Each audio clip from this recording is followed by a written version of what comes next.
En un texto recientemente publicado en Milenio, recientemente hace 2 días, Heriberto Yepes expresa: sucesos como los de Ayotzinapa ponen a prueba nuestros conceptos.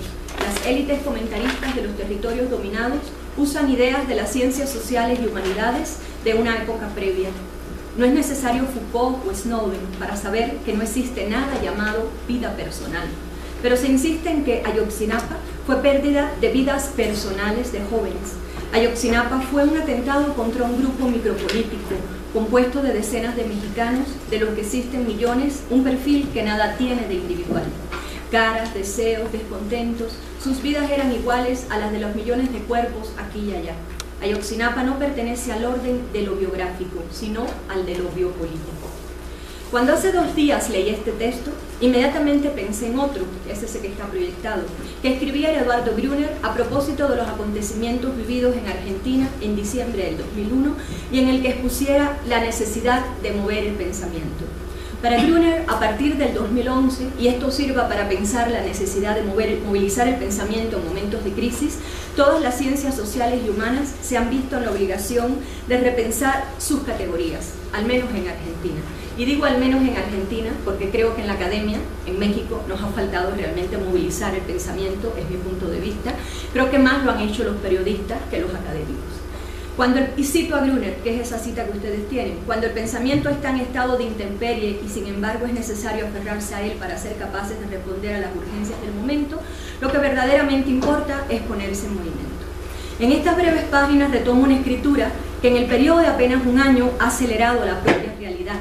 Y me refiero a que, bueno, este libro, Cuerpos sin duelo, teatralidades e iconografía del dolor, que es un estudio sobre justamente la ausencia de duelo a partir de la iconografía de la realidad y a partir de su escritura o su iconografía en el campo del arte, estoy totalmente retomándola a partir de los últimos sucesos que estamos viviendo en estos tiempos en México.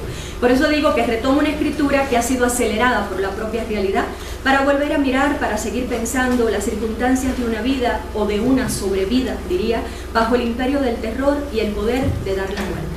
Bajo el grave influjo de aquella tesis de Foucault, según la cual lo que hoy está en juego es la vida, y el inquietante pensamiento benjaminiano señalando la emergencia o la excepción como regla, pensadores como Giorgio Agamben y Achille Mbembe exhumaron las plataformas de la biopolítica para adelantar la estructura del espacio político en que vivimos como un campo de muerte y la administración de la vida como un trabajo de muerte, una necropolítica. El campo, estoy citando a Agamben, el campo es el espacio que se abre cuando el estado de excepción empieza a convertirse en regla, afirmó Agamben en un texto de 1996. Esta es la materia que más recientemente analiza Sergio González Rodríguez cuando plantea México como un campo de excepción, un campo de guerra bajo el orden de lo global. Me estoy refiriendo a su más reciente libro, Campos de Guerra, Premio Anagrama 2014. La ausencia de un Estado constitucional de derecho en el que se simulan la legalidad y la ilegalidad es el escenario en el cual González Rodríguez sustenta su teoría del anestado y la cultura de la alegalidad. El campo, como la estructura sobre la cual se funda el poder soberano y se normaliza el poder de dar la muerte, necrocampo, es la organización política bajo la que vivimos, necropolítica. El término necropolítica fue puesto en circulación por Achille Mbembe en el escenario post-septiembre de 2011 como un recurso crítico que le permitió dar cuenta de lo que entonces llamaba las depredaciones de la globalización neoliberal y de lo que también planteaba como la planetarización de la contrainsurgencia. Para el teórico camerunés, el trabajo de la violencia hoy implica la rebalcanización de nuestro mundo, gracias a una proliferación de guerreros que garanticen una comunidad sin desconocidos, sin diferentes y mucho menos disidentes.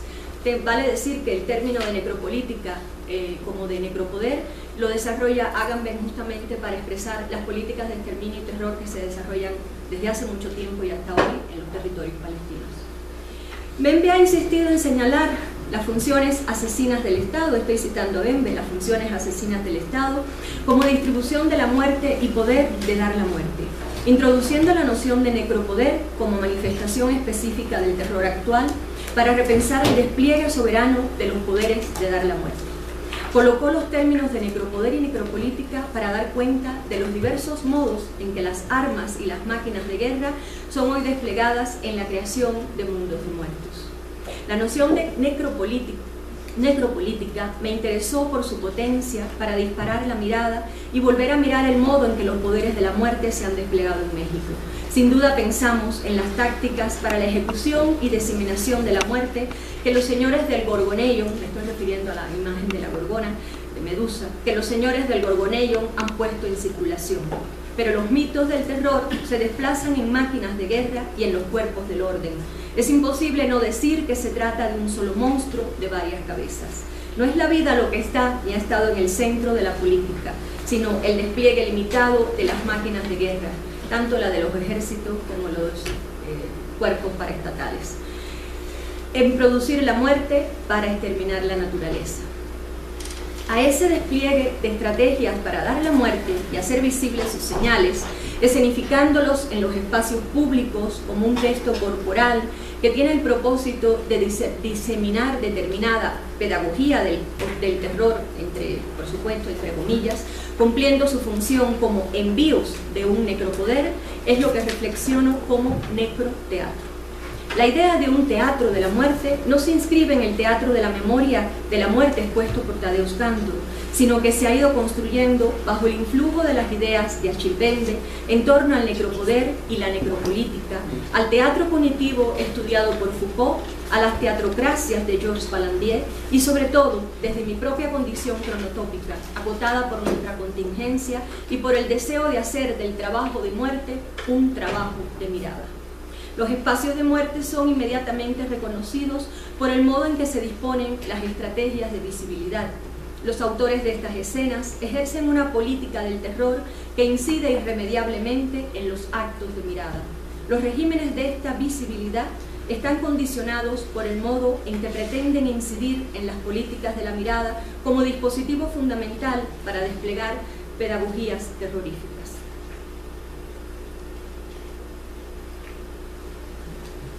Todo poder incorpora al ejercicio de su soberanía la disposición y distribución de las imágenes, la manipulación de los símbolos y el ordenamiento de los cuadros ceremoniales. Los medios espectaculares afirman el ejercicio de la soberanía y la visibilidad que otorgan a sus prácticas sacrificiales. El soberano viste o fija sus figuras sobre la superficie de su piel, graba o dispone sus emblemas y banderas como figura esencial de las disposiciones escenográficas en los espacios públicos. El 8 de marzo del 2011 se publicó en el periódico Milenio la nota titulada, en relación un poco a la imagen que están viendo, la Z más grande de la historia, firmada por Pablo César Carrillo. En ella el periodista da cuenta de la aparición de un cerro en la carretera Torreón-Saltillo-Coahuila, marcado por una Z gigante, vale decir que es una Z de 30 por 30, 30 metros de ancho por 30 de alto, según, hecha con piedras pintadas pintadas de cal blanca. Según la información obtenida, la Z fue construida en un cerro que está ubicado a escasos 3 kilómetros de una comandancia de la Policía Federal. En abril del 2012, el semanario Proceso, en su número 1848, coloca en la portada una foto de Tomás Bravo, que es esta que están viendo aquí, donde aparece un cerro marcado del mismo modo a un lado de la carretera Monterrey-Torreón. El doble régimen de esta imagen incita a no recortar nuestra mirada en torno al cerro, sino a extenderla a lo largo de la carretera hasta las instalaciones que se observan en las cercanías, para entender que realmente el monstruo tiene varios rostros, pero un mismo cuerpo. El castigo extremo, ejercido desde la tortura, se expresa a través de representaciones, pero las representaciones del actual necroteatro solo muestran la escena final, no el acontecimiento mismo del suplicio. Tampoco se exhiben en tiempo real, sino mediatizadas por la imagen fija o en movimiento. El acto suplicial ha sido sustraído de la mirada y su poder se multiplica en el secretismo impune, en la tensión entre la absoluta secrecía del acto y la diseminación pública de la que Gruber ha llamado la imagen infamante. Estoy mostrando imágenes de Fernando Brito, un fotógrafo que fue premiado por WordPress del estado de Sinaloa, y bueno, todas las imágenes que uso las estoy usando con permiso o las he comprado a agencia porque son parte de una investigación que está publicada, o he pedido el permiso directamente a los fotógrafos para exponerla. En algunos casos he tomado alguna imagen de la web que, bueno, a través de proceso las he solicitado. El poder soberano se manifiesta en los cuerpos. Ser soberano hoy, reflexiona Bembe, es ejercer el absoluto control sobre la mortalidad y definir la vida como despliegue y manifestación del poder en condiciones concretas. El poder como puesta en obra en un cuerpo, poniendo en escena la muerte de ese cuerpo. La idea de una teatralidad, y hablo de teatralidad, no de teatro, está hablando de un dispositivo de lenguaje y no precisamente de una disciplina. La idea de una teatralidad emerge en lo que se muestra y en la disposición para la exhibición pública de la última escena de una cadena de sucesos. Las instalaciones de fragmentos corporales se disponen post-mortem, casi a la manera de un epílogo didáctico, haciendo aparecer el cuerpo como un particular texto político. En todos los casos, los cuerpos visibilizan el haber sufrido la muerte como un suplicio. En fin, el fin no es solo dar la muerte, sino dar la muerte de la muerte, separar el cuerpo de toda identidad, extirpar su vestigio de humanidad. El ritual punitivo debe hacerse visible a través de los signos inscritos en lo expuesto. El cuerpo deviene un recordatorio, adquiere la función de mensaje y memento mori. El cuerpo en registro de castigo habla en presente y en futuro. Es una advertencia, una siniestra prevención. Pero no solo se inscribe en el cuerpo el relato del horror, sino que en la puesta en espacio de sus fragmentos también se escribe un relato. Forman parte importante de esta puesta los mensajes escritos sobre cartulinas o mantas y en los que se expresa una desafiante omnipotencia. Los actos de carnicería y sacrificio parecen provocar en los sacrificadores un sentimiento de superioridad con el que quisieran revestirse como nuevos dioses, en el sentido en que observar a Bataille, porque la destrucción infunde un sentimiento de superioridad y omnipotencia en los sacrificadores. Es decir, esa omnipotencia que les hace llamarse o que les ha hecho llamarse el Señor de los cielos, los señores de la última letra, etc. Los escenarios de guerra donde se confrontan los poderes son altamente teatrales y dramáticos. Se diseñan estrategias para la ocupación de los espacios y el despliegue coreográfico de grupos de personajes que según la vestimenta representarán a uno de los bandos en conflicto, que en definitiva ya sabemos hoy que son todos del mismo bando. Los escenarios de las guerras encubiertas y sucias desarrollan una gramática del horror surcada por la niebla, por un miedo fantasmal y un silencio que encubre todas las evidencias. La teatralidad en tales circunstancias implica cuerpos fantasmales o dobles al servicio de un poder que poco a poco va demostrando su soberanía y produciendo una cultura del terror caracterizada por eso que Michael Tocci ha nombrado como densidad mítica. Bajo la oscuridad de estos tiempos, insisto en preguntarme cómo se ha transformado el poder de dar la muerte y la distribución de la visibilidad. El sistema de este necroteatro ha redistribuido las formas de lo visible y sus propios regímenes de representación. Su sistema no solo opera por la abierta exposición del régimen espectacular, su política explora progresivamente lo siniestro, adentrándose en estrategias más fantasmales para intensificar esa condición de niebla que Bauman ha ubicado en los cuerpos del terror. Pero lo fantasmal no es invisible. Un fantasma es un ausente, como dice Derrida, con frecuencia de cierta visibilidad. Hoy las marcas exteriores se desplazan hacia la interioridad de los espacios. Lo cóncavo viene bien a lo que se oculta para intensificar su densidad. Bueno, la imagen que están viendo espero que la reconozcan todos, ¿no? Que es la bodega, la bodega de Tlatlaya, donde se ejecutaron a los civiles. Es una imagen de proceso que pertenece a Miguel de Magulla y que fue publicada el 16 de octubre del 2014. Estas redistribuciones de los regímenes de visibilidad nos empujan a mirar más allá de las cosas, más allá de los cuerpos rotos y expuestos, para hacer visibles las muertes muertas, eso que Heidegger ha dicho, las muertes muertas. El terror es cada vez más líquido, pero no por ello invisible. La mirada es un acto, no un devaneo retórico. Lo que vemos no vale, no vive a nuestros ojos más que por lo que nos mira. Recuerdo a Didier Huberman. Esta es la dual e ineluctable modalidad de lo visible. Las fosas clandestinas, ¿no? Publicadas en el periódico Z de Tijuana el 14 de octubre de 2014. No sé por cuánto tiempo nuestra visión se topará con el volumen de los cuerpos, como afirmaron Joyce y Didier Huberman, porque los cuerpos ahora no siempre tienen volumen, pero no son invisibles. El volumen es el de los espacios cóncavos destinados a ocultar y disolver los cuerpos, a desaparecerlos, condenados a ser espacios de pérdida. Se ha dicho que lo real nos ubica en los cuerpos, en la violencia que asoma cuando se intentan velar las capas de realidad. Después de Badiou, ha sido Gilles quien ha insistido en señalar la necesidad de regresar a lo real del cuerpo, de afirmar la realidad corporal. Pero en estos tiempos que se dicen dominados por el reino de lo real, como pasión por lo real del cuerpo, estamos ante una irónica aporía. Resulta que los cuerpos en vida también se pueden desmaterializar sin que conozcamos los signos del trabajo de la muerte y sin que suceda jamás el llamado trabajo de duelo.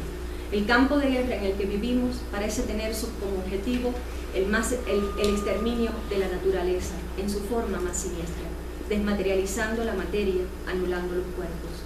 Sabemos que toda una maquinaria trabaja en el deseo de volver los sujetos y sus cuerpos como una ficción de lo real, como si nunca hubieran existido. Pero sobre todo sabemos, más allá de las laboriosas retóricas, que no son invisibles. Incluso cuando la memoria de esos cuerpos deviene imagen, en su misma condición de imágenes, logran ser objetos visuales de una pérdida. De esa pérdida en que nos perdemos cada día, nosotros, los que todavía tenemos ojos para mirar o para cerrar, los que aún tenemos palabras para hablar. Por supuesto que estoy retomando en estas últimas frases, estoy parafraseando la carta que lanzó Hijos México, en la que dice: ustedes siguen, ustedes los que todavía tienen ojos para mirar, tienen boca para hablar, palabras para expresarse, ¿no? Quiero pues recordar siempre esa carta que desde mi percepción ha sido el texto más contundente que he leído en estos últimos tiempos, escrito desde el espacio de los que miramos, ¿no? De los que estamos del otro lado, no de las víctimas. Y esa imagen la quise poner en relación a esta afirmación que hice para cerrar, en tanto, aunque los cuerpos no estén, todo lo que da cuenta de ello se vuelve objetos visuales de una pérdida, ¿no? Que es una idea que viene de Didi Uberman y que, bueno, curiosamente él la desarrolla a partir de mirar las cajas del minimalismo, del arte minimalista, en su libro Lo que miramos, lo que miramos, lo que nos ve, lo que nos mira, miramos lo que nos ve, creo que ese es el título final, siempre me confundo con los títulos. Y esa imagen que están ustedes viendo es una de las imágenes producidas por los artistas que forman parte de esta campaña, ¿no? Número Ayotzinapa. Bueno, es todo. Yo hice algo muy corto, sabiendo que era 20 minutos.